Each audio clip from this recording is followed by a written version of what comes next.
Hola, buen día, ¿cómo les va? Soy el ingeniero Basalo y les voy a hablar sobre inteligencia artificial. Básicamente, cómo usar la inteligencia artificial para potenciar tu trabajo. Ya hemos visto que la inteligencia artificial nos ha atravesado en muchos aspectos, en lo laboral, en lo académico, en la forma de dar clases, en la forma de entretenernos. Y esto es un paradigma que atraviesa toda la sociedad y que no es una cosa que está de moda, sino que ha cambiado la vida de toda la humanidad.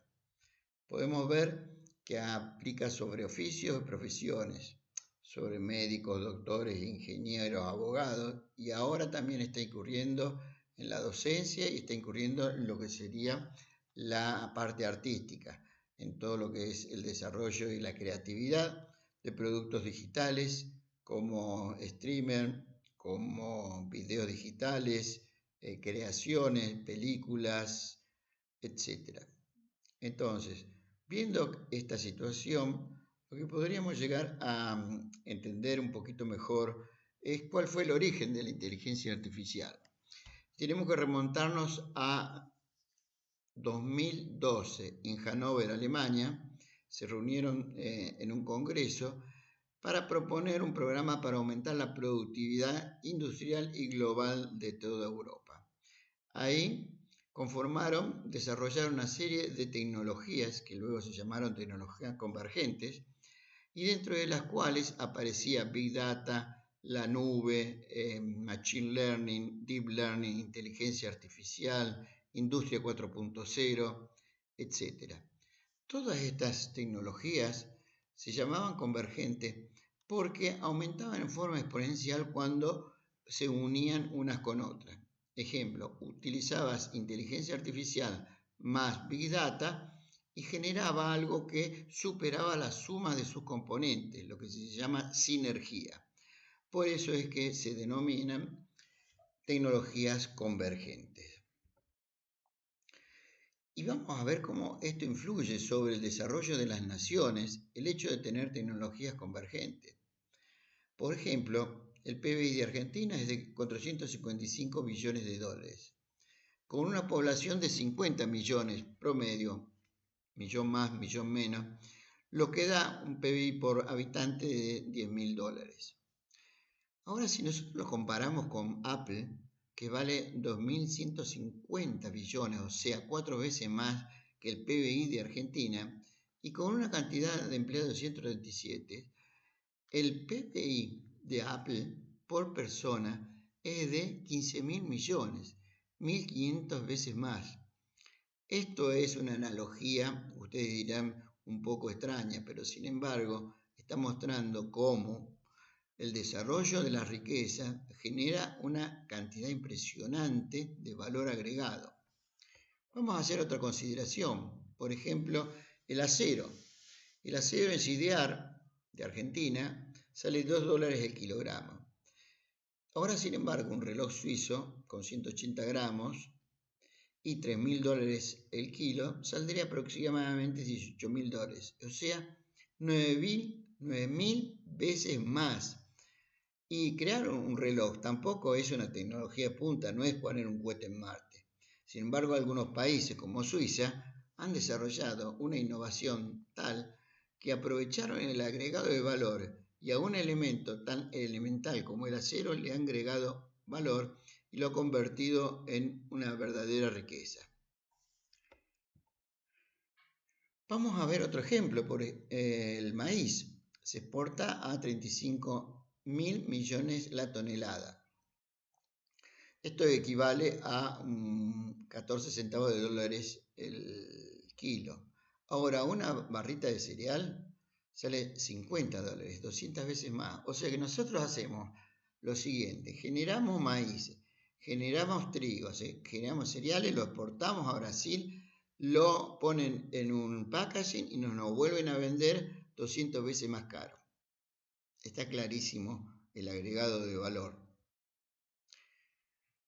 Nosotros lo que queremos hacer es convertir perdón, en una verdadera explosión de valor agregado. No usando solamente la fórmula como usaban los chinos del nitrato de potasio, el azufre y el carbón, y que eso se llamaba pólvora, y un gramo genera 1300 joules. Lo que nosotros queremos hacer con la innovación es generar la creatividad y la innovación a partir de bombardear con fisión nuclear un átomo de uranio 235 y generar neutrones, fotones, ¿cómo se llaman? Rayos alfa, electrones, positrones, y generar 192 por 10 a la 11, o sea, 11 ceros, 1800 veces más que lo que genera un gramo de pólvora. Esa sería la metáfora de la innovación, generar algo mucho más potente, más poderoso.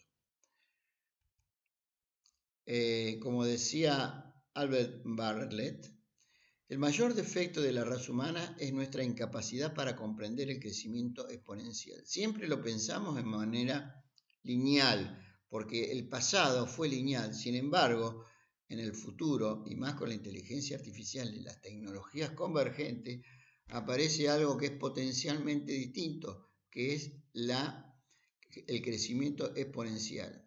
Y aquí, de alguna manera, lo estamos viendo, como a partir de una digitalización de la información, hubo un periodo de decepción porque pensaban que no iba a ser posible, una disrupción, luego una nuevamente monetización y una democratización de toda la información. Esto aparejado con el desarrollo de las TICs. Las TIC son las tecnologías de información y comunicaciones, que si ustedes lo ven en los años 70, 80, aparecían las primeras aplicaciones, las primeras redes, para en el 2010 y en el 2020 aparecer todas las tecnologías convergentes como aparece acá. Y de alguna manera esta línea que está en rojo nos estaba marcando lo que sería la curva de crecimiento tecnológico con lo que sería la biotecnología, blockchain, la biotecnología, las nuevas tecnologías, las redes neuronales, la inteligencia artificial. Y por otro lado, acá muy leve se nota en verde una línea que sería la línea del crecimiento del conocimiento humano. En este punto donde estarían uniéndose las dos líneas se llama el punto de convergencia o punto de la singularidad, que es donde suelen decir que a partir de ese momento las máquinas superan la capacidad del ser humano. El punto de la singularidad. Vayamos entonces al tema de la inteligencia artificial. Hay una primera introducción que podemos llegar a decir que hay una gran creación de valor sobre algunos rubros, por ejemplo, retail, travel, transporte, aerolíneas, motores, etc. Esto va a generar para el 2030 13 trillones de dólares. A su vez, esto también está impactando sobre todos los trabajos, en particular la preparación de alimentos, la construcción, la creatividad, el manejo, los autos inteligentes que no van a necesitar chofer, etc. Esto nos hace cambiar en forma drástica todo lo que veníamos pensando y haciendo hasta ahora. ¿Qué es lo que tendríamos que aprender para saber inteligencia artificial? Primero, ¿qué es la IA? Luego tenemos que aprender lo que es el Machine Learning, el Deep Learning y los distintos aprendizajes, supervisado, no supervisado y reforzado. Y lo otro que también es importante para aprender a usar la inteligencia artificial son las instrucciones. Todo lo que tiene que ver con darle instrucciones a los distintos modelos de inteligencia artificial, sobre todo los grandes modelos de lenguaje, como el ChatGPT, y de esta manera a aprovechar al máximo esa posibilidad. También tenemos que aprender a saber qué es lo que puede hacer y qué es lo que no puede hacer la inteligencia artificial, cómo eliminar los sesgos que ella tiene y algunos casos de uso y de práctica. Vamos a empezar por el principio. Inteligencia artificial básicamente es un área de la informática que desarrolla sistemas que son capaces de realizar tareas que requieren inteligencia humana utilizando algoritmos de aprendizaje automático y procesamiento de datos. Esta definición técnica nos aproxima, pero quizás es más entendible decir que la inteligencia artificial permite a las máquinas hacer cosas que normalmente harían las personas, como entender el lenguaje, reconocer imagen, traducir, aprender de experiencias. En un mapa inicial podemos decir que tiene varios aspectos. La inteligencia artificial, por un lado, tiene lo que tiene el Machine Learning y Deep Learning, que son dos de las disciplinas más utilizadas en la inteligencia artificial. También tiene el análisis de imágenes como Computer Vision y que se basa en algunos algoritmos de redes neuronales convolucionarios, lo cual permite hacer diagnósticos. Hoy vemos que la medicina ha avanzado muchísimo en el tema de diagnóstico. Por ejemplo, hay papers que dicen que el cáncer ya tiene el mismo precisión de diagnóstico que el ser humano, con una diferencia, que lo prevé 3 años antes de que aparezca.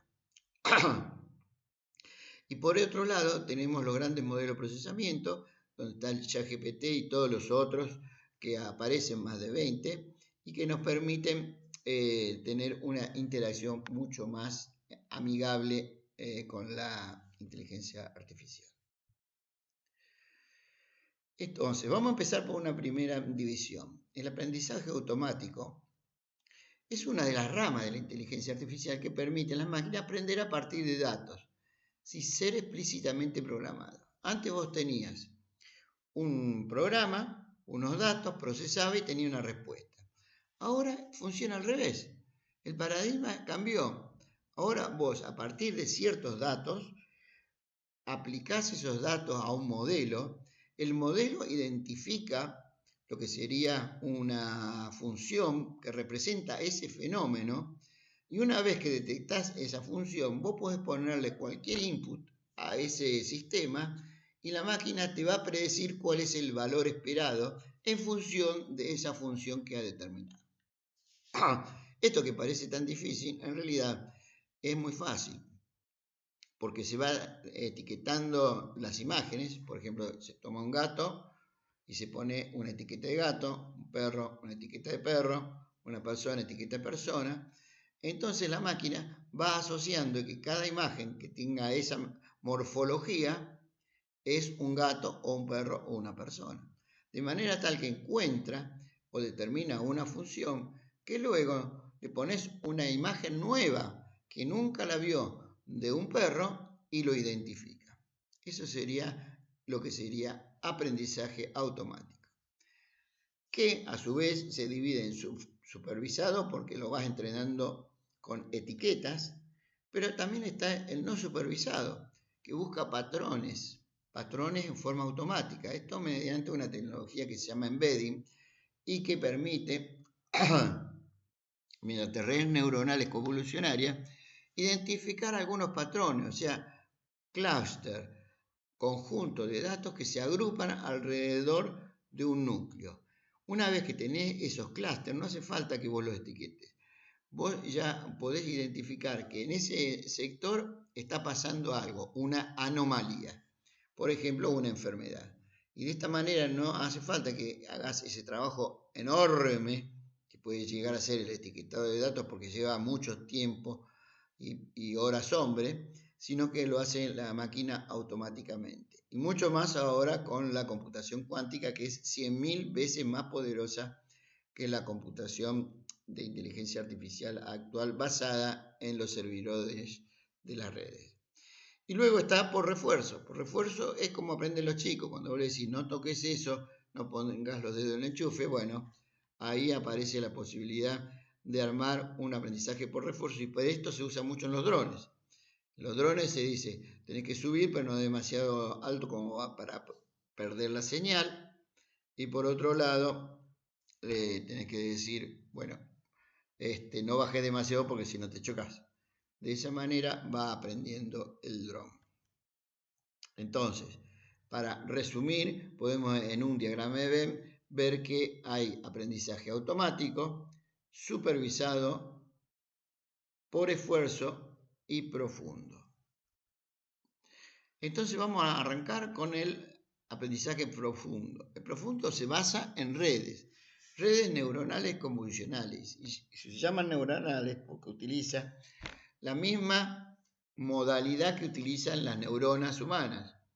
Entonces las neuronas humanas se interconectan entre sí y cuando se produce una sinergia, que se llama sinapsis entre ellas, se produce un aprendizaje. De manera similar, las redes neuronales digitales van aprendiendo a partir de las experiencias anteriores y van formando lo que yo le estaba comentando que era una función. Entonces el modelo va aprendiendo a partir de las distintas experiencias que va teniendo anteriormente. Ahora, acá tenemos un ejemplo de una red neuronal convolucionaria donde lo primero que hace es descompone una imagen en distintas matrices. Estas matrices la hace en forma de flat, o sea, plana, para vectorizarla y de esta manera procesarla mucho más rápido. Y luego la descompone en distintas matrices, que son estas los distintos nodos de una red neuronal convolucionaria. También aparecen las redes secuenciales o recurrentes que van aprendiendo de las experiencias anteriores, pero en una cantidad limitada de redes, y justamente estas son las que utilizan los chatbots que nosotros usamos habitualmente. Un ejemplo de esto, de lo que serían las redes neuronales convolucionarias, es un iris. Se toma una foto, se lo descompone en distintas matrices en función de los colores, se hace lo que se llama una flash, o sea que sería un vector vertical, esto para poder procesarlo más rápido, y luego se hace un modelo de reconocimiento.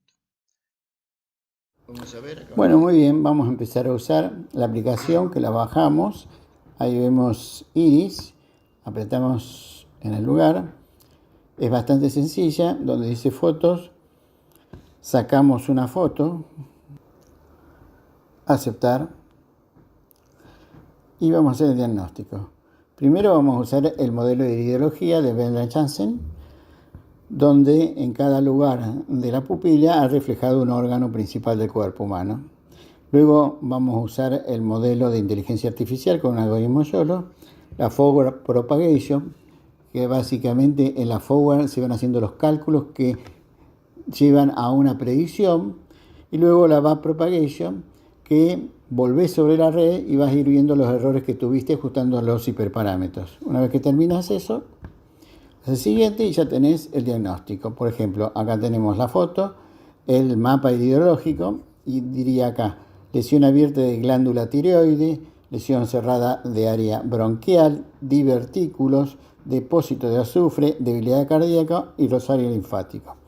Si querés ver los prestadores que pueden llegar a resolver esto, ahí tenemos el IMAT, el Hospital Italiano, y si querés alguna recomendación específica para estas enfermedades que tenés vos, tenés, por ejemplo, para la glándula tiroide, el doctor Rossetti del Hospital Italiano, y ahí tenés el teléfono. O en el tema de divertículos, el doctor Almodóvar, y ahí tenés el teléfono. De esta manera, una manera sencilla, fácil, rápida y precisa, tenés un prediagnóstico de lo que vos podés llegar a tener en este momento. Muchas gracias. Bueno, muy bien, acá tenemos un caso real, un caso que desarrolló mi equipo de trabajo con una red neuronal convolucionaria, con YOLO, que es un algoritmo, el mismo algoritmo que usa Google para identificar las imágenes de los autos sin chofer, y que en cuestiones de segundos tiene que identificar si es un auto que va, un auto que viene, un perro que cruza, una persona, y tomar una decisión, frenar, acelerar. Ese mismo algoritmo que se llama YOLO, You Only Look Once, usted tiene una sola posibilidad de ver, traducido, porque ya no tiene más tiempo. Es el mismo algoritmo que estamos utilizando nosotros para diagnosticar enfermedades a partir del iris. Bien, visto este caso práctico, vamos a ir a una segunda parte de esta primera presentación. ¿Hasta ahora se entendió? ¿Hay alguna pregunta? Estoy abierto a sus preguntas. Bien, muy bien. Muchas gracias, muy amable por todo.